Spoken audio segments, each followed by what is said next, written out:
اعوذ باللہ من الشیطان الرجیم بسم اللہ الرحمن الرحیم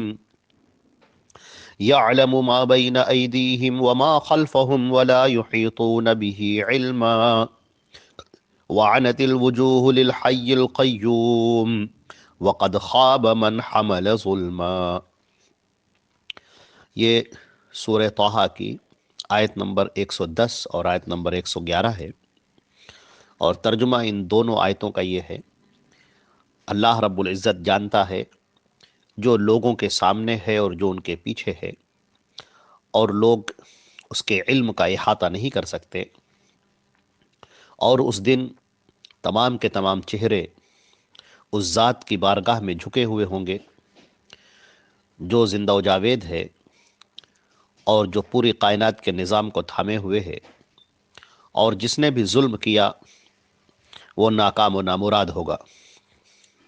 یہاں پر اس آیت کے اندر، ان دونوں آیتوں کے اندر، قیامت کے اس ہولناک منظر کو بیان کیا گیا ہے، اس منظر کو کھینچا گیا ہے جہاں پر یہ بات ذکر چل رہی ہے کہ سارے کے سارے لوگ اس دن اللہ کے سامنے حاضر ہوں گے، اللہ کے سامنے موجود ہوں گے، اور تمام کے تمام لوگ اللہ کی بارگاہ میں اپنے حساب کتاب دے رہے ہوں گے، اور جس نے جو بھی عمل کیا ہے اور اپنے اس عمل کا اسے بدلہ ملے گا۔ اور فرمایا گیا کہ اس دن تمام کی تمام آوازیں جھکی ہوئی ہوں گی اور لوگ خوف اور دہشت میں مبتلا ہوں گے، اور مجرمین کے چہرے سیاہ پڑے ہوئیں گے جس روز وہ دیکھیں گے کہ کس طریقے سے فرشتے لوگوں کو زنجیروں میں جکڑ رہے ہیں، اور کس طرح ان کو سزائیں دے رہے ہیں، اور کس طرح انہیں گھسیٹ کر جہنم کے بھڑکتے ہوئے شعلوں میں انہیں ڈالا جا رہا ہے، اور اللہ کا غضب ان کے اوپر نازل ہو رہا ہے۔ یہ ساری چیزیں دیکھ کر وہ دہشت میں ہوں گے اور افسوس میں ہوں گے کہ ہم نے اپنی زندگی کی اصلاح کیوں نہیں کی، اور کاش کہ ہم اپنی زندگی اس طرح سے گزار کے آتے جس طرح یہ مومنین صادقین کی زندگی ہے، جو اس وقت یہاں پر بڑے آرام میں ہیں، بڑے مزے میں ہیں، بڑے سکون میں چپ چاپ بیٹھے ہیں، اور انہیں کوئی فکر نہیں ہے، کوئی دہشت نہیں ہے، کوئی خوف کا عالم نہیں ہے۔ اللہ رب العزت فرماتے ہیں یہاں پر: یعلم ما بین ایدیہم وما خلفہم۔ اللہ رب العزت ہی کی ذات ہے، وہ ذات واحد ہے جو لوگوں کے آگے اور پیچھے تمام اعمال کو جانتی ہے، لوگوں کے کیا معاملات ہیں، لوگوں کی کیا پوشیدہ باتیں ہیں، لوگوں کی کیا خفیہ باتیں ہیں، خفیہ معاملات ہیں، وہ سارے کے سارے معاملات کا اللہ رب العزت کو تنہا علم ہے۔ وہ جانتا ہے ما بین ایدیہم، جو بھی ان کے سامنے ہے اور جو بھی ان کے پیچھے ہے۔ انسان اپنے معاملات کو چھپا لیتا ہے بسا اوقات لوگوں کی نگاہوں سے، لیکن اللہ کی ذات وہ ہے جو ان سب سے واقف ہے۔ کوئی بھی انسان کہیں پر بھی عمل کرے، وہ چھپ کر کرے، وہ لوگوں کی نگاہوں کو بچا کر کرے، کسی بھی طرح وہ اپنے جرم کو انجام دے، لیکن اللہ رب العزت کی نگاہیں اسے دیکھ رہی ہیں، اور وہ کسی بھی لمحہ ان سے غافل نہیں ہے۔ لہذا انسان کیا کرنے والا ہے اور اس نے کیا کیا ہے، یہ سب اس کے اعمال میں ریکارڈ ہے، اور کل اللہ رب العزت کے سامنے یہ سارے نام اعمال کھولے جائیں گے، اور انسان دیکھے گا کہ اس نے جو کرتوتیں کی ہیں آج اس کی نگاہوں کے سامنے ہیں۔ اللہ نے فرمایا وَلَا يُحِيطُونَ بِهِ عِلْمًا، تمام لوگوں کا علم، تمام کل مخلوقات کا علم اللہ کے علم کا احاطہ نہیں کر سکتا۔ کوئی کتنا ہی جانکار ہو جائے، کوئی کتنا ہی صاحب علم ہو جائے، کوئی کتنی ہی بلندیوں پر فائز ہو جائے، لیکن وہ اللہ رب العزت کے علم کا احاطہ کر ہی نہیں سکتا۔ اللہ کا علم وسیع ہے، بہت بڑا ہے، ہر ایک چیز کو اپنے دائرے میں لیے ہوئے ہے،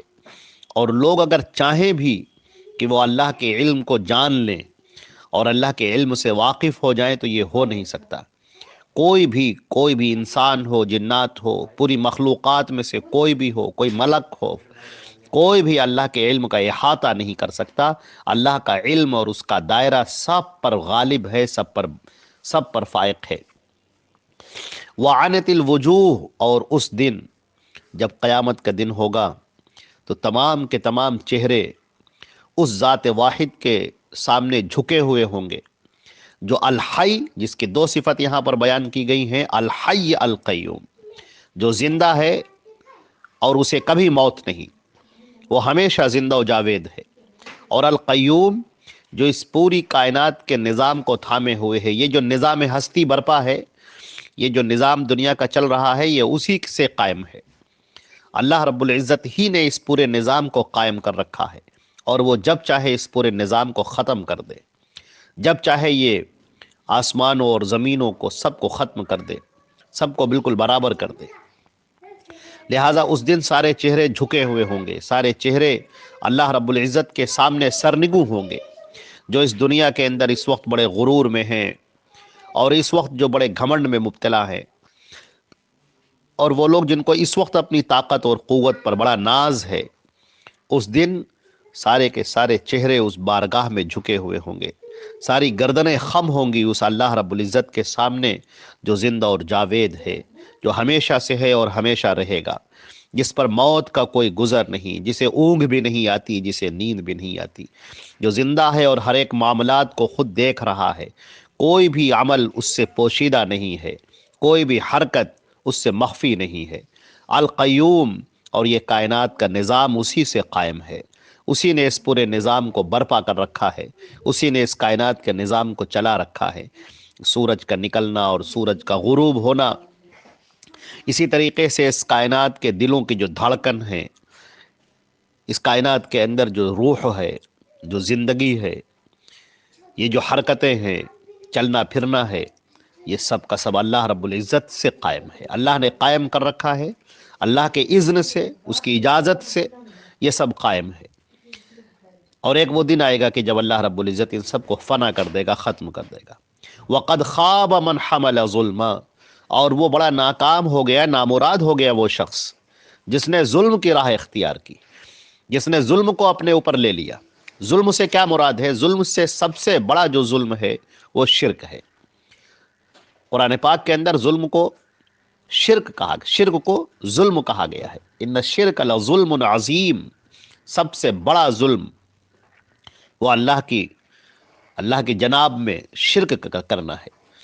لہذا وہ شخص انتہائی ناکام و نامراد ہے، خواہ وہ اپنے آپ کو کتنا ہی کامیاب باور کر رہا ہو، وہ اپنے آپ کو کتنی ہی بلندیوں پر فائز تصور کر رہا ہو، لیکن جس نے ظلم کی روش اختیار کی ہے، جس نے شرک کی روش اختیار کی ہے، جس نے توحید کے معنی کو سمجھا ہی نہیں، توحید میں شرک کی آمیزش کر دی اور اپنے اعمال میں شرک کو داخل کر لیا، لہذا وہ شخص انتہائی ناکام و نامراد ہوگا۔ اس دنیا کے اندر خواہ وہ کس قدر کامیاب ہو، اپنے آپ کو کامیاب تصور کرتا ہو، لیکن جو ہی اس کی موت آ جائے گی اور اس کی زندگی کا خاتمہ ہو جائے گا، اس وقت اسے پتا چلے گا کہ سب سے بڑا ظلم شرک کا کرنا تھا، اور اس کی ناکامی اور نامرادی یہ ہے کہ وہ شرک کو لے کر یہاں سے گیا ہو۔ لہٰذا اللہ رب العزت نے یہاں پر سب کو خبردار کیا ہے کہ ہرگز شرک میں کوئی بھی مبتلا نہ ہو، اور اپنے آپ کو توحید کو سمجھ کر آئے، توحید سے آراستہ ہو کر آئے،